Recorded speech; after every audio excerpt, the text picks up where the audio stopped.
it was an hour long. Yeah. I guess the first locked hand, it looked like. We challenged the locking hands. They said it wasn't there. I mean, they're looking at a video. So if it's not there, it's not there. And then because they gave them one already, that's why they stayed neutral. And I guess they challenged the locked hands. There was reaction time. They never gave him one. So that's why he went back down. I don't know what took so long, killed the momentum of the whole match. I thought both guys kept their composure. They wanted to wrestle. They wanted to see wrestling. I don't want to say it was terrible for the sport, but it was a long, drawn-out match. That's how way I felt about it. In the hands of the face call? I'd have to really, really look at it. If it was there, it was there. That's the rule. I don't know what. That's the rule, that's the rule. He made the call. I think they were both hands in the face the whole match. Maybe. Let him wrestle. I don't know. I don't want to, you say something here, you sound like a source. I don't know. It's the rule. If it was there, it was there. I haven't seen it yet. I haven't looked at it yet. It's just a long time to have it decided like that. Two guys with a lot of firepower, a lot of, I don't want to say no action, but not a whole lot of action. And they're two guys with tremendous firepower that could score a lot of points. It would have been, but it is what it is.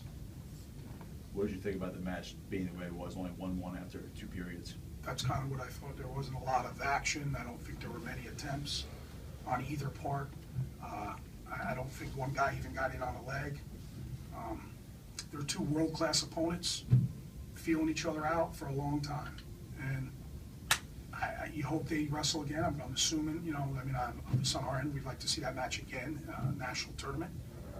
I don't know how, you know, but there's got to be more offense. I think Nick knows that. I'm sure they're thinking the same way. So that's just my take on it right after the duel.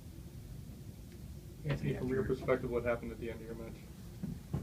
My match? Yeah. I was having fun. I celebrated. It was no disrespect to anybody. I was just celebrating. We're wrestling the Oklahoma State Cowboys, so I was like gunslinger for the Cowboys. But it was really no disrespect. I was just having fun, and I guess he felt disrespected. He said, "Don't disrespect me," pushed me, and honestly, I didn't really care that much. I just didn't want to just look like I guess took a push. So I just kind of took a step towards him, but it was no disrespect, and I think he knows that. We both wrestled a hard match, a lot of points, so I'm sure we'll see each other again. Scott, do you have a reaction to how that ended, that bout? No, I mean, Anthony likes to have fun, right? You know, maybe it was a little, I think he has a whole heck of a lot of respect for Coach Smith and his program, and Coach Perry and Esposito. They recruited him, they have a relationship. He doesn't mean disrespect by it. That guy's backing up first team, good for that guy. He backed up first team, went after him, he went back in, it's over and done with. It's no big deal. What did you think of the atmosphere? It was awesome. It was awesome. It was there was a build-up, you know, thanks to you guys. It was great. It was it's what the sport needs, more of it. There was a lot of hype surrounding it. We tried as coaches contain it, you know, kind of contain it. It's a regular match, but it's not a regular match. I mean, there's more than 8,000 people there, and in a great wrestling environment. These guys deserve that. We wrestled hard in spots. It was fun. It was a lot of fun. Obviously, there's matches there we want to finish the right way and win, and not protect leads and finish and ice a match, and that would have been better. But the atmosphere was awesome. It's a great turnout. It got wild there for a little bit, and it's good.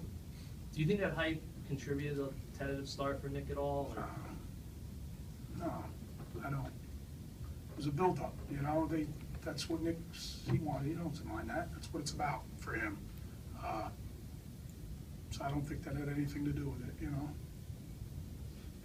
Anthony, you come back, you know, off a medical year. It had to feel good for you, the crowd, you know, being a senior and seeing the support for your team like that. Yeah, it felt great. Being on the team, like, we're not oblivious to it. We knew, like, the matchup was Soriano fix, and we were supporting Nick during the process. I mean, I remember talking to Donnie like 2 days ago, like, we should start at 41. That'd be pretty cool. Like, it was just a big matchup in terms of that match and the whole team. We all had ranked guys, we all had big opportunities, and we knew it was going to be a big crowd because of the hype, and we look forward to that. That's why a lot of us came to Rutgers to do matches like this and to have crowds like this. I just wish that we just did a better job. Like, at 33, the match is so long, it's hard to keep fans that maybe don't understand the sport as much involved and as excited as they should be about an overtime match with two guys that might be in the national finals together. And maybe it was our fault, maybe it was the ref's fault, whatever it is, it's over with, we can't go back and change it. But for me personally, I was looking forward to it, but at the same time, I was just chilling out in the back, trying to not get overexcited before I had to go out there and do my thing. So I was wondering, with 41, Peter and you coming up on deck, did the long drawn-out process at 33, like, not used to that wait time? Yeah, for me, I've been doing a great job this year of just having a routine and sticking to it. But previously, I would just tell myself, it's wrestling, you've done it for a bunch of years, go out there and do it. I have a routine now, and I kind of stay true to it. I put myself in another zone, and I stay concentrated kind of until it's my time to go. And then when I get the opportunity, I go out there and let it fly. And when my time's done, I'll be a player coach as much as I can be, and I'll put the time in. But it's hard for me to go out there and be in the environment with Soriano, all the ups and downs. I kind of just have to take myself out of it and wait for my time. What kind of reaction did you see from Soriano after he was walking off the mat after getting his first win? No, I think those guys respect each other. They shook hands. I'm sure both thinking we'll see each other again. It's over and done with, and that's probably a little disappointed it ended that way, and that's all I got out of it. Got time for two more. Glasgow, how big was his performance when he's been struggling? Got to close out the match. Yeah. I mean, you're winning the match. Close it out. Don't sit around and wait. Close out the match. Make it 6-3 instead of losing 5-4. Close it out. You can't go on bottom because you're a little banged up with your knee.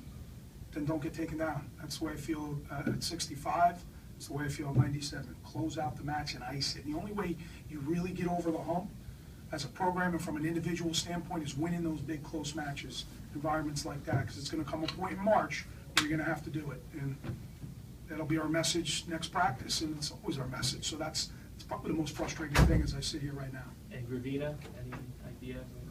Yeah, we'll know a little bit more this week where he's at, but he's got a lot more range of motion than he had the other night. So Lipari's now played his last two opponents pretty close. What are maybe some adjustments he has to make to close those matches? It's score more points than the other guy. You know, that's the adjustments you got. You can't just give up takedowns and then spend time on the bottom. You got to be a little bit more stingier with those things. And he wrestled tough. But he's been wrestling tough. It's until, like I just said, until you win a big match and get over the hump, we're not happy being close. Did Nick say anything to you about the hands to the face as you walked off? No. No? Okay. All right, thanks, guys. Thanks, guys.